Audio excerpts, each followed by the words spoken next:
Let's bring in Andy Slavitt, former acting administrator for the Centers of Medicare and Medicaid Services in the Obama administration. He's also a host of the podcast In the Bubble.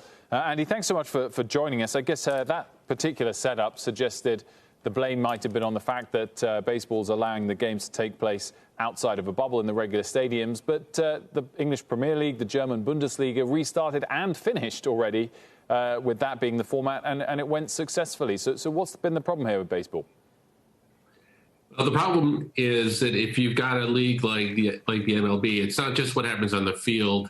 You've got airlines, you've got airports, you've got group activities, and this is a highly contagious disease. So it doesn't take much, and people can't tell necessarily that they're spreading it. Whereas if you do what the NBA did, which is a couple of things that I think are striking. One is they developed really deep protocols. They isolated people in this bubble. And then they rapidly test. They test every day, and they control the activities a lot more. People aren't going on airplanes and so forth. So it becomes very difficult for the MLB, and I'm afraid it could get worse from here. So are you saying that all the leagues, I mean, the NFL, for instance, which is also still working things out, should do the bubble to make this a viable season?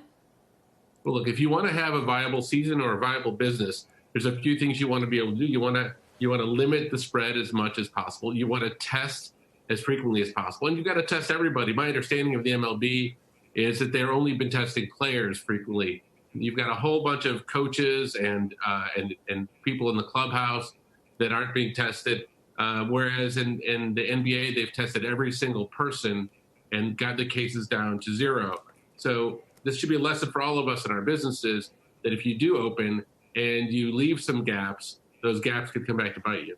Andy, do you think it's fair that some of these sports stars, sports teams get special treatment when it comes to what they're allowed to do and how quickly and often they get tested, because they do bring great utility to so many millions of people across the country?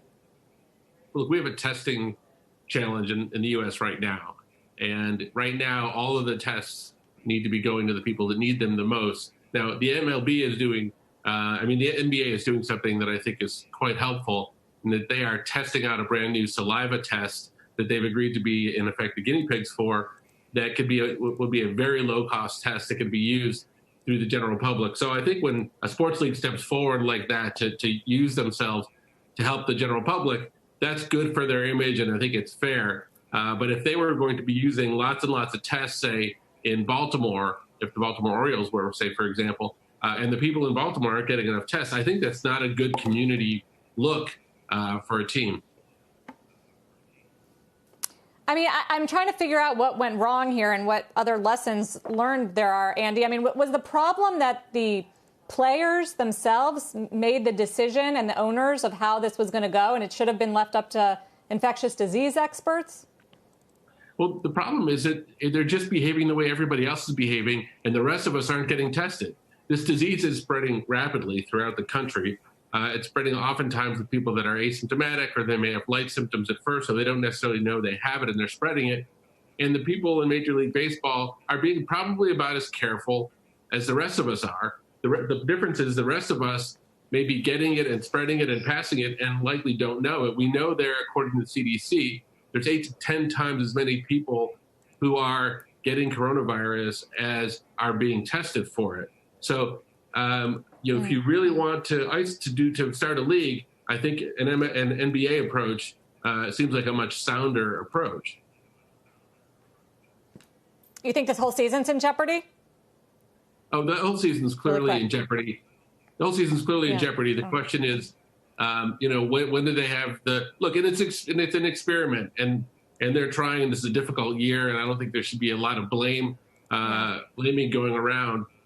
They're making an effort. I think everything other than those cardboard fans is a valiant effort. But if they can't, if it turns out they can't do it the approach they're doing it, they'll adjust, and maybe they'll adjust and start it again later. Maybe they'll have to end the season. Andy Slavitt, good to hear from you. Thank you. Thank you.